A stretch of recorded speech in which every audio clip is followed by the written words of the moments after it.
തെരഞ്ഞെടുപ്പ് പരാജയത്തിന് പിന്നാലെ കോൺഗ്രസിൽ നിന്ന് ഉയർന്ന വിമർശനങ്ങളിൽ അതൃപ്തി അറിയിച്ച് രമ്യ ഹരിദാസ് MP എന്ന നിലയ്ക്ക് തന്റെ പ്രവർത്തനത്തിൽ വീഴ്ചയുണ്ടെങ്കിൽ തുറന്നു പറയേണ്ടിയിരുന്നത് പാർട്ടി യോഗത്തിൽ ആണെന്ന് രമ്യ പറഞ്ഞു.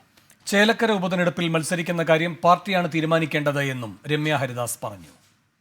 അങ്ങനെ എന്തെങ്കിലും പോരായ്മകൾ ആലത്തൂർ പാർലമെന്റ് മണ്ഡലത്തിൽ സംഭവിച്ചിട്ടുണ്ട് എങ്കിൽ അത് പാർട്ടി വേദികളിലാണ് പറയുക. ആലത്തൂർ പാർലമെന്റ് മണ്ഡലത്തിൽ തുടർന്നും മുന്നോട്ടുള്ള യാത്രകളിൽ സജീവമായിട്ട് മുന്നോട്ട് പോകാനുള്ള തീരുമാനമാണ് ഇവിടെ ഉണ്ടായിരുന്ന ഒരു ജനപ്രതിനിധി എന്നുള്ള രീതിയിലും ഒരു പൊതുപ്രവർത്തക എന്നുള്ള രീതിയിൽ നമ്മുടെ ഒരു കടമയാണ്.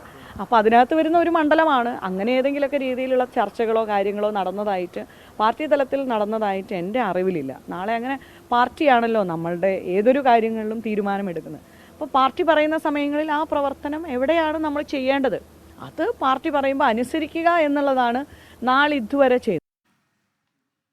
ആലത്തൂർ ലോക്സഭാ തെരഞ്ഞെടുപ്പിൽ കോൺഗ്രസിന്റെ തോൽവിക്ക് കാരണം നേതൃത്വത്തിന്റെ പിഴവെന്ന വിമത നേതാവ് AV ഗോപിനാഥ്. MP ആയിരുന്നപ്പോൾ രമ്യ ഹരിദാസ് മണ്ഡലത്തിന് വേണ്ടി ഒന്നും ചെയ്തില്ലെന്നും വിമർശനം. തെരഞ്ഞെടുപ്പിൽ LDF സ്ഥാനാർത്ഥിക്ക് AV ഗോപിനാഥ് പിന്തുണ പ്രഖ്യാപിച്ചിരുന്നു. തോൽപ്പിക്കാനുള്ള സാഹചര്യം ഉണ്ടാക്കിയത് കോൺഗ്രസ് അല്ലേ. ചില രാഷ്ട്രീയപരമായ നയങ്ങളാണ് ഈ സ്ഥിതിയിലേക്ക് എത്തിയത്. പക്ഷെ ഒന്ന് കോൺഗ്രസ്സുകാർ പഠിച്ചോട്ടെ, കേരളത്തിലെ കോൺഗ്രസിൻ്റെ ഏറ്റവും വലിയ ശക്തി കേന്ദ്രത്തിൽ ഒന്നാണ് പെരുങ്കോട്ടുകുരിശി. അത് രമ്യ ഹരിദാസിന് വ്യക്തിപരമായ വൈരാഗ്യങ്ങൾ ഞങ്ങൾക്കൊന്നുമില്ല. ചെറിയൊരു ആക്ഷേപമുണ്ട്, 5 കൊല്ലം ഒന്നും ഞങ്ങൾക്ക് ചെയ്തു തന്നില്ല. അതൊക്കെ സ്വാഭാവികമായിട്ടും എല്ലാവരും ചെയ്യാറില്ലല്ലോ. നിഖിൽ പ്രമേഷ് ഉണ്ട് വിവരങ്ങളുമായി. നിഖിൽ, ഈ ആലത്തൂരിലെ തോൽവിയിൽ DCC നേതൃത്വം രമ്യ ഹരിദാസിന്റെ നിലപാടുകൾ വിമർശിക്കുന്നുണ്ടല്ലോ. രമ്യയും നിലപാട് പറയുന്നു. കോൺഗ്രസിൽ എങ്ങനെയാണ് ചർച്ച നടക്കുന്നത് തോൽവിയിൽ? നിഖിൽ.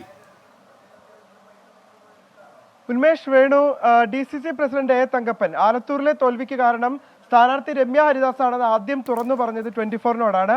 ആ തുറന്നു പറച്ചിലാണ് ഇപ്പോൾ രമ്യയുടെ മറുപടി വരുന്നത്. അത്തരത്തിലൊരു ആക്ഷേപം ഉണ്ടായിരുന്നെങ്കിൽ അത് പറയേണ്ടിയിരുന്നത് പാർട്ടി ഫോറങ്ങളിലാണ് എന്നാണ് അവർ പറയുന്നത്.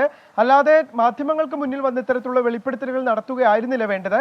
DCC പ്രസിഡന്റ് നമ്മളോട് പറഞ്ഞ പ്രധാനപ്പെട്ട ഒരു കാര്യം, രമ്യയോട് ചില തിരുത്തലുകൾ വേണമെന്ന് VD സതീശനടക്കം പറയുന്ന സാഹചര്യം ഉണ്ടായിട്ടുണ്ട് എന്നാണ്. എന്നാൽ അങ്ങനെ ഒരു തിരുത്തൽ തന്നോട് ആരും ആവശ്യപ്പെട്ടിട്ടില്ല എന്നും രമ്യ പറഞ്ഞു വെക്കുന്നുണ്ട്. അതുമാത്രമല്ല, തന്റെ ഭാഗത്ത് 5 വർഷം തന്റെ ഭാഗത്ത് നിന്ന് യാതൊരു തരത്തിലുള്ള പിഴവുകളും ഉണ്ടായിട്ടില്ല. മണ്ഡലത്തിലെ ആളുകൾക്ക് വേണ്ടി താൻ പ്രവർത്തിച്ചിട്ടുണ്ട്, അത് ഇനിയും തുടരും എന്നാണ് അവർ പറയുന്നത്. ചേലക്കര ഉപതെരഞ്ഞെടുപ്പ് ഉണ്ടാവുകയാണെങ്കിൽ രമ്യയെ സ്ഥാനാർത്ഥിയാക്കിയേക്കുമെന്ന വാർത്തകൾ ഉണ്ടായിരുന്നു. എന്നാൽ അതിനോട് നേതൃത്വമാണ് പ്രതികരിക്കേണ്ടത്. നേതൃത്വം എന്താവശ്യപ്പെട്ടാലും താൻ അതുമായി മുന്നോട്ട് പോകുമെന്നും അവർ പറഞ്ഞു വെക്കുന്നുണ്ട്. അതേസമയം ആലത്തൂരിലെ തോൽവിയിൽ കോൺഗ്രസിനെതിരെ രൂക്ഷ വിമർശനം ഉന്നയിച്ച് രംഗത്തെത്തുകയാണ് വിമത നേതാവ് AV ഗോപിനാഥ്.